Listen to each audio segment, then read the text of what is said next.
kasih cita-cita tak aslinya. Ternyata cita-cita tak adalah menjadi penyanyi dangdut. Halah, ribet bener urusan cita-cita. Oke, aslinya pertanyaannya adalah apa cita-cita globalis aslinya? Cita-cita globalis sekarang ini adalah membangun financial kingdom. Caranya dengan otoritas negara atas mata uang akan dihilangkan. Bagaimana globalis melakukan itu? Kita sederhanakan cara mereka. Kita tahu bahwa Alibaba dan Ant Group yang kaya dan sukses itu ada di salah negara. Dia kaya di negara komunis. Sehingga aset Ant Group jadi BUMN saat ini.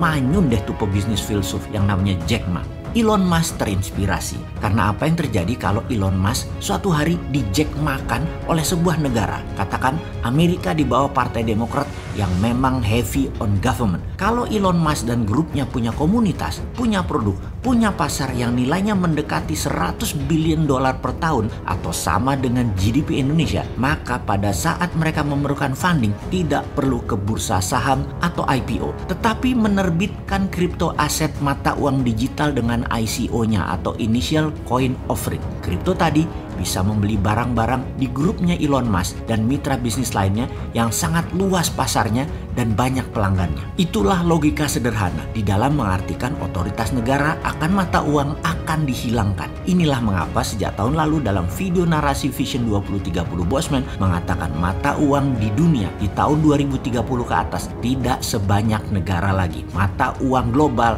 bukan dolar lagi. Underlyingnya bukan emas lagi, bukan hutang, tetapi algoritma pasar konsumen dan produksi mereka. Ini jauh lebih powerful ke depannya karena dunia menjadi digital. Aset digital jauh lebih bernilai dari aset fisik. Kuno fisik itu ke depannya. Kita sebagai manusia berdaulat, patriotis, nasionalis yang anti globalis dan anti penjajahan asing harus punya solusinya untuk mengcounter gerakan globalis karena mereka akan dengan cepat melahap seluruh dunia yang awalnya mereka menggunakan COVID sebagai biological warfare tool. Solusinya bagaimana buat Indonesia? Negara akan punya dua sistem keuangan saat ini sudah benar. Satu mata uang fiat fisik yang saat ini beredar kurang lebih 6.000 triliun rupiah. Yang satu lagi adalah e-rupiah, digital rupiah. Digital rupiah basisnya adalah create money atau cetak uang berbasis pinjaman. Pertama, minusnya APBN pemerintah, mintakan BI berhutang ke negara. Jangan terbalik, pemerintah ngutang ke BI.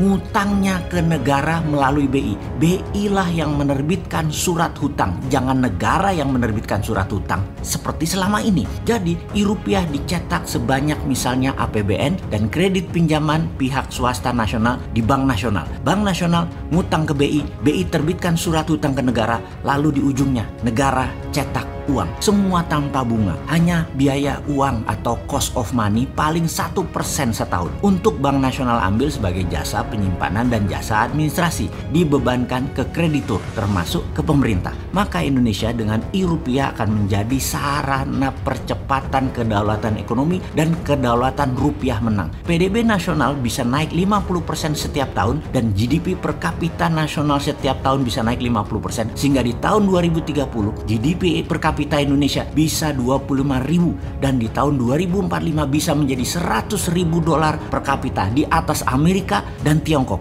Yang bilang ini halu pasti nggak berani mimpi. Kalau kita mah tukang tidur, tukang mimpi. Berani aja kalau mimpi mah. Yang takut kalau benar-benar kejadian GDP per kapita Indonesia jadi 100.000 di tahun 2045, takut lupa diri Indonesia nyaplok ASEAN dan nyaplok negara-negara kecil selatan Pasifik.